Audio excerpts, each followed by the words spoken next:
Chers amis, bonjour. Nous sommes le 23 janvier 2025, quelques heures après avoir échangé avec notre ami Nicolas Conquer. Je suis aujourd'hui avec Pierre-Jean Chalençon, que tout le monde connaît. Pour moi, il est 22 heures à Hong Kong. Pour Pierre-Jean, il est quoi? Il est à 9 heures du matin, je crois, à Washington. Bonjour Pierre-Jean, comment vas-tu? Bonjour mon cher Marc, très bien, en pleine forme. Alors, tu m'as l'air bien matinal, tout frais. Il est 9 heures du matin. C'était pas la grosse soirée hier à Washington? Écoute, il fait très froid à Washington. Je crois hier il faisait -12. Voilà. Et non, hier soir, je suis resté tranquille à mon hôtel. Et j'ai passé une longue journée. On est allé au musée hier voir le portrait de l'empereur par David. Parce qu'à Washington, les gens oublient, c'est la capitale, bien entendu, et c'est là où il y a les plus beaux musées américains. Ce sont des musées gratuits d'ailleurs, ça devrait donner des idées aux musées français. Pas besoin Ils de sont passe culture. propres, ils sont bien entretenus et il y a des œuvres majeures, voilà. D'accord. Alors, ce qui m'intéresse, c'est de savoir ce que tu fais à Washington. Bien entendu, tu as vu l'inauguration de Donald Trump, l'investiture. Est-ce que tu peux nous raconter ton voyage, tes rencontres, qu'est-ce qui s'est passé? Dis-nous tout. Écoute, moi en tout cas, je suis un passionné des États-Unis. La première fois que je suis allé aux États-Unis, c'était en 86. Alors c'est pour ça, ça te dit que ça remonte en Floride. Et j'aime les États-Unis, j'y vais régulièrement. Et c'est vrai que j'ai rencontré il y a quelques années Jason Miller, qui est maintenant un peu, enfin, qui était jusqu'à il y a encore quelques jours le speaker, en charge de Donald Trump, l'homme qui gérait un peu la communication du président Trump. Et Jason m'a envoyé il y a quelques semaines, 2 semaines, un message en me disant est-ce que tu veux venir? Je peux t'avoir des tickets, etc. Tiens-moi au courant. Et donc j'en ai fait profiter quelques amis, dont Nicolas d'ailleurs, dont tu me parlais, et notre ami Attal. Et donc voilà, j'ai dit je viens, etc. Donc il a été très gentil, il m'a donné les accès et donc j'ai pu assister depuis quelques jours à toutes les manifestations. Plus, comme j'étais très bien placé dans mon hôtel, j'ai assisté à la messe, à la fameuse messe dans l'église de la Maison Blanche, qui donne sur mes fenêtres. Donc j'ai vécu des choses très sympas. Voilà, je suis un Français, mais passionné de l'Amérique. Et je pense que l'élection du président Trump va remettre en question beaucoup de choses. C'est pour ça que je pensais qu'il fallait être présent à mon niveau, hein. Bon, il n'y avait pas tant de Français que ça. La presse française en a parlé. Il y avait deux, trois politiques, mais bon, qui étaient là, et d'ailleurs pas vraiment invités par l'équipe Trump. Mais bon, Par les think l'important c'est tanks, qu'ils par les groupes voilà, d'amitié les groupes. parlementaires. Tu parles Voilà, tout à de fait. Zemmour, NAFO, Maréchal, Oui, le RN, c'est les groupes le parlementaires, si je suis RN, tout bien. ça, le RN, ils n'avaient pas vraiment de place. Ils sont arrivés comme ça, un peu par les groupements parlementaires. Je sais que comment elle s'appelle, Marion Maréchal, oui, par le Parlement européen. Eric et Sarah, ils avaient des invitations aussi par le Parlement européen. Et Sarah, quand même très introduite auprès des milieux républicains ici. Donc voilà, on avait tous un peu tous des invitations différentes, mais l'important c'était d'être dans les mêmes endroits. Vous vous êtes Donc vus? Tu as vu tout le monde, donc oui, tu as oui, vu Éric Zemmour, bien entendu, tu as vu j'ai Sarah. vu Est-ce que tu as Eric. vu Marion, Marion, on s'est croisés à l'aéroport, après je ne l'ai pas revu. le Mais RN? j'ai vu des gens du RN, oui, oui. Tu as vu Louis Alliot? Mais au lieu à Lyon, on s'est pas vu parce qu'on s'est loupé, mais on s'est eu au téléphone. Mais bon, c'est peu de gens en fin de compte. Faut savoir une chose, c'est que il y a quand même le Français le plus riche du monde qui était invité. C'est de passer un peu à inaperçu, c'est assez drôle d'ailleurs. C'est quand même Bernard Arnault qui était là avec son épouse et je crois un de ses enfants ou un ou deux de On ses l'a vu en enfants. photo derrière Trump, donc c'était pas vraiment inaperçu, mais bon, on n'a pas trop parlé. Voilà, oui, enfin, les gens n'en ont pas parlé, ce qui est étonnant quand Ouais. même. Parce que s'il y a quelqu'un qui a financé Donald J. Trump, c'est quand même Monsieur Bernard Arnault, puisque Donald Trump n'invite pas les Français, surtout même s'ils sont riches derrière. Voilà. Donc, moi, j'étais au Madison Square Garden au mois d'octobre, quand le 26 ou 27 octobre, quand il y a eu la grande soirée à New York, et le fils Arnault était là. Il faisait partie des mécènes. Donc, ils ont à mon avis, très fortement financé Donald Trump. Ils le diront peut-être pas, mais on n'est pas à cette place-là et dans ces endroits-là si on n'a pas donné beaucoup d'argent. On parle pas de 50 ou de 100 000 francs, hein, on parle de plusieurs millions de dollars. Donc voilà, donc c'est intéressant de voir que nous avons des hommes français proches du pouvoir, proches du président de la République, qui sont des fervents Trumpistes. Et pas Bolloré. Rien à voir, il est Non, plus. non, moi, je sais pas, j'ai pas vu. Non, mais bon, je pense que LVMH, c'est un groupe qui est important et qui est très implanté aux États-Unis et dans le milieu américain. Donc, je pense que charité bien ordonnée commence par soi-même et le groupe LVMH a bien raison de penser à ses intérêts. Parce que le luxe, en généralement, c'est toujours les choses les plus taxées. Quand on parle des frais de douane, Ah oui. euh, donc je pense que voilà, tout ça. Bon, enfin, là, on parle de gros business. Enfin bon, il fallait quand même saluer la présence de Bernard Arnault. Tu le connais? Euh, Tu connais la famille? non, Vous êtes amis? Vous non, êtes pas du tout. copains? J'ai rencontré une fois ou deux son fils parce qu'on était dans le même hôtel il y a des années. Mais non, des gens que je ne connais pas. Je serais ravi de les connaître parce que ce sont des gens importants. Je suis toujours étonné que ces gens-là ne m'aient jamais contacté par rapport à tout ce que je fais pour la culture, Oui. l'histoire de Bah, France. Napoléon, etc. Ce serait logique. Voilà. Bah, ça serait logique, mais comme quoi, quand on fait de l'argent, on fait peut-être que de l'argent et on se fout un peu de la culture. Voilà, je sais pas. C'est étonnant d'ailleurs que j'ai jamais été contacté, même pour du mécénat ou pour m'aider. Non, Pas mais c'est encore. ça le problème. Le problème de la France, vous voyez, c'est ça qui me déplaît en France.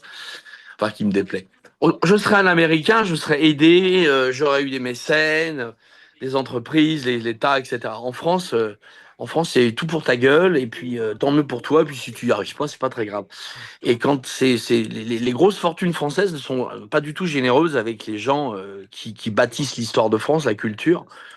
On le voit bien, je le vois avec Stéphane Bern, qui est complètement aussi asphyxié par rapport à ces histoires de financement de son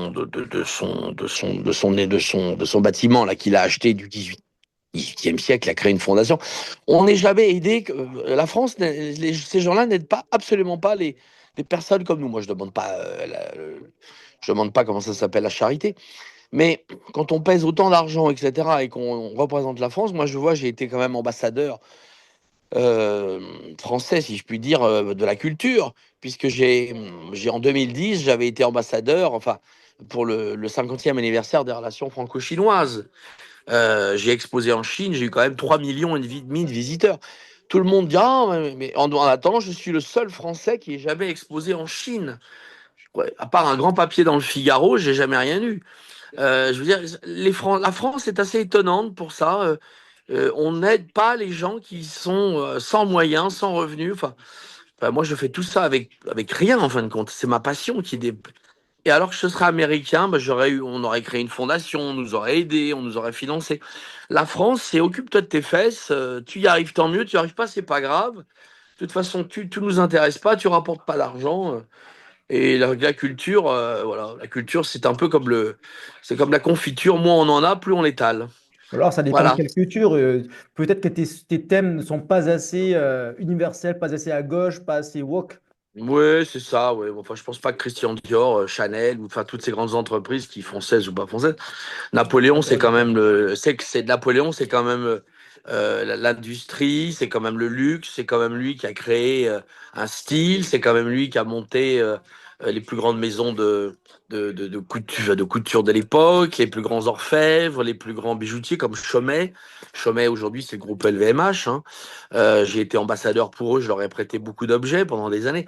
Non, c'est très étonnant. Bon, après, je cours pas après, hein. Mais ces gens-là c'est rien pour eux. Ce serait même pas un 10 centimes ou un centime d'euro, tu vois. Et ils pourraient donner une image de leur entreprise un peu moins péculaire. Bon, voilà. En tout cas, moi, j'étais ravi de savoir que M. Arnaud était à Paris, était à Washington et avec son épouse. Et voilà. Alors Enfin, en justement, tout qu'est-ce cas, que moi, j'y tu étais. Voilà. retiens, voilà, que tu y étais, qu'est-ce que tu retiens, qui tu as vu, qu'est-ce que tu as senti, qu'est-ce que tu retiens de ce voyage? Moi, j'ai ressenti beaucoup d'engouement de la part des Américains. Les Américains sont passionnés de Trump. C'est une histoire d'amour avec cet homme. Parce qu'au départ, Trump n'est pas un homme politique. Trump n'est absolument pas républicain, il est démocrate. Il a financé la campagne d'Hillary Clinton. Il a financé énormément Ah, je de savais pas. présidents. Ah ben oui, bien sûr. Il a financé énormément de candidats démocrates. Et puis, à force d'être insulté et, oui, insulté et, comment dirais-je, mis mal à l'aise par Obama, il en a eu marre et c'est pour ça qu'il a décidé de se présenter à l'époque. Il avait été complètement humilié par Obama lors du dîner de la presse en 2014 ou un truc comme ça. Et c'est là où il avait décidé de se présenter. C'est assez extraordinaire. Donc Trump aujourd'hui, bah, c'est un type qui a fait fortune, certes, il a fait aussi des faillites, mais qui est très apprécié et qui ne fait pas partie du sérail. Et je pense que c'est pour ça que ça marche. C'est ce qui d'ailleurs nous faudrait en France. Le problème, c'est qu'on n'a pas beaucoup de Trump français. C'est un peu le problème. Mais en France, Même les si on institutions sont avait quand même. même si on avait un Trump français, est-ce que la mentalité française, les Français, le peuple français serait prêt à accepter un Trump français? La mentalité française, c'est pas comme la mentalité américaine. Ouais, c'est vrai. Mais enfin, vous savez, la mentalité, on s'en fout un peu une fois quand on en est au bord du précipice, quand on voit l'état de la France, l'état de faillite du pays, l'état de décrépitude des institutions et de tout ce qui se passe. Faudra peut-être qu'il se réveille un peu parce que ça va pas durer longtemps, hein. On est quand même un peuple totalement. Vous savez, le drapeau bleu, blanc, rouge et faire le cocorico, ça va, mais quand il y a plus de, il y a plus de, il y a plus de, il y a plus de chair au coq et que le coq a perdu ses plumes, je sais pas ce qu'il va rester grand-chose. Donc ça, la mentalité, elle passe un peu à l'as. Si ça serait bien qu'ils réagissent un peu. Aux États-Unis, ils ont réagi. En France, on a eu des mecs comme Bernard Tapie à l'époque. Mais bon, Oui, c'était il y a longtemps. Ce qui est étonnant, c'est étonnant que des mecs comme Arnaud ou Pinault ou Bolloré ou d'autres gens ne réalisent pas qu'il serait peut-être temps pour eux de se lancer aussi en politique. Trump s'est lancé en politique, ça a marché. Et on met à chaque fois des types qui connaissent rien, qui n'ont pas de patrimoine. Regardez Le Maire, c'était le pire ministre des Finances pendant 7 ans. Il est resté ministre des Finances pendant 7 ans. Il a doublé le déficit. C'est colossal. Et le mec, il est sur les plateaux, il donne encore son avis, il a sa petite retraite de smicard. Non, mais enfin, c'est hallucinant. On vit dans un monde de fous. Et les États-Unis réagissent. Bon, bah, moi, je suis quelqu'un j'ai quand même une culture générale un petit peu au-dessus de la moyenne. C'est moins qu'on puisse dire. J'ai rencontré depuis que je suis enfant beaucoup de gens, j'ai fait beaucoup de choses par moi-même. Moi, je suis fils de journaliste, ma mère vendait des chemises chez Figaret, donc c'est pas la grande richesse, mais je sais qu'amplement j'ai le sens des objets, le sens des affaires, le sens de la patrie. Et puis j'ai eu la chance de rencontrer des gens de Charles Trenet, François Mitterrand, Roland Dumas. Enfin, j'en ai rencontré du monde. Même Trump, vous savez, je l'ai rencontré plein de fois, j'étais très jeune. Il était homme d'affaires à New York, il n'avait pas de garde du corps, on le voyait comme toi et moi. Il prenait un café, un bidule, on le voyait dans des restaurants, il était sympathique. Moi j'ai une copine qui a bossé un peu pour lui, et je l'ai rencontré plusieurs fois. La dernière fois que je l'ai rencontré très très proche, c'était en 2018 à Palm Beach. J'étais à la oui, c'est messe derrière récent. lui, oui, et il nous Il avait était invités à président. déjeuner.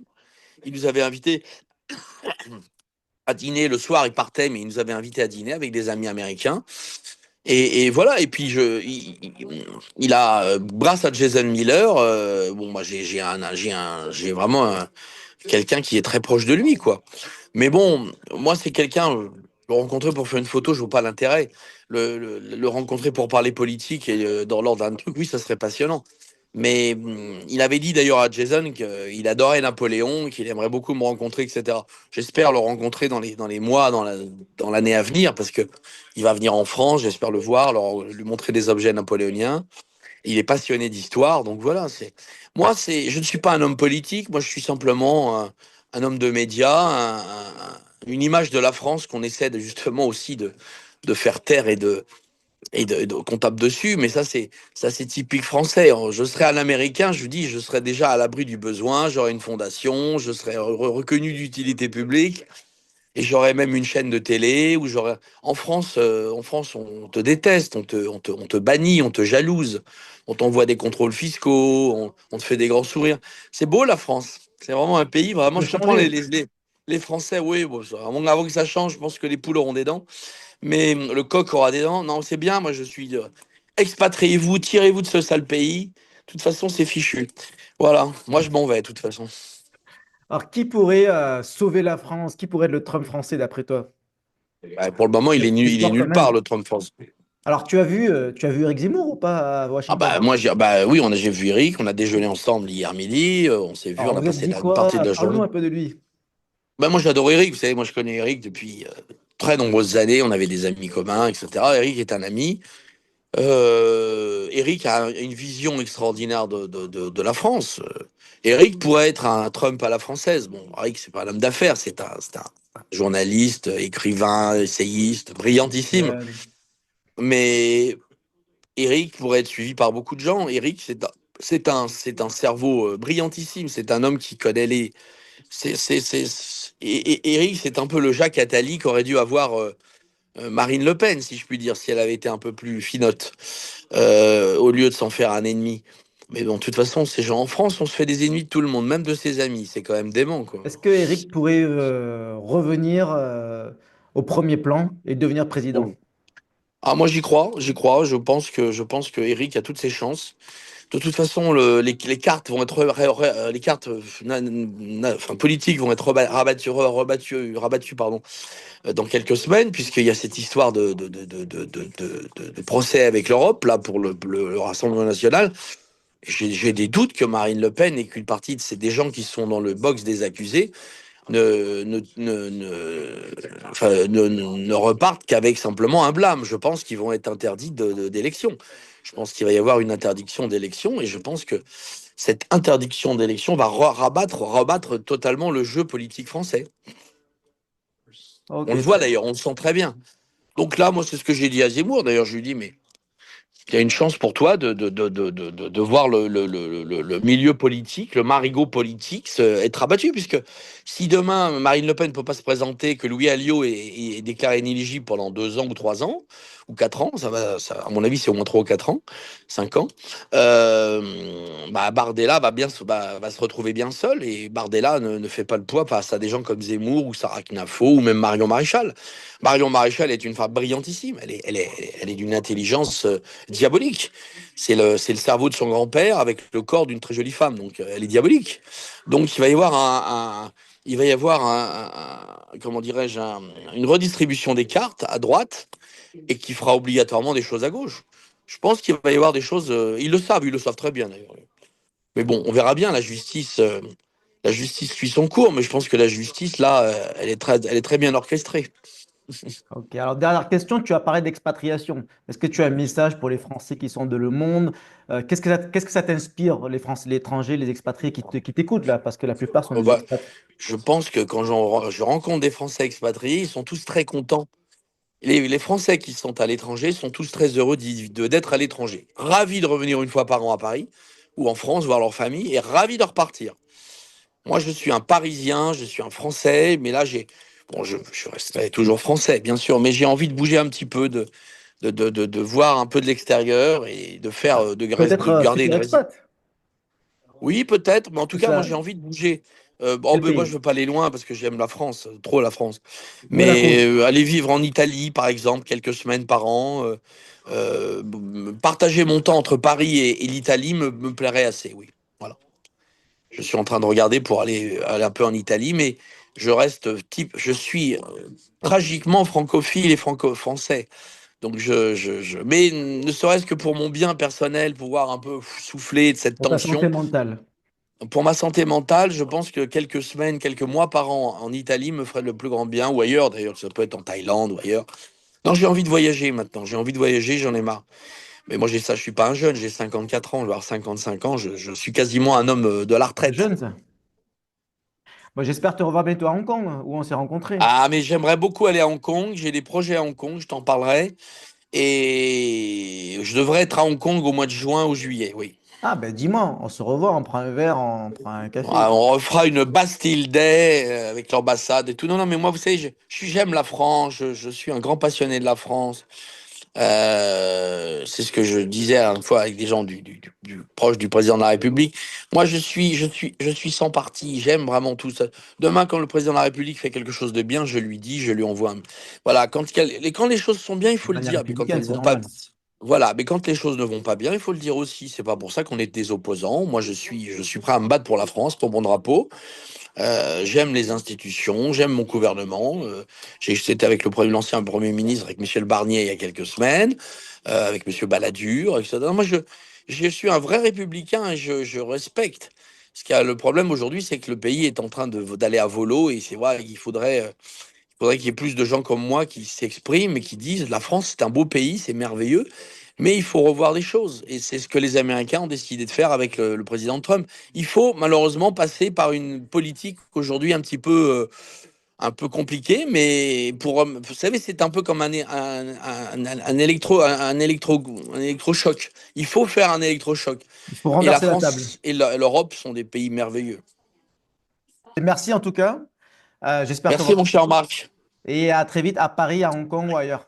Ouais, bah écoute, je te tiens au courant de toute façon quand je viens. Ok? Ciao. À Merci bientôt. Pierre-Jean. Bye Ciao. bye. Merci à toi. Bye bye.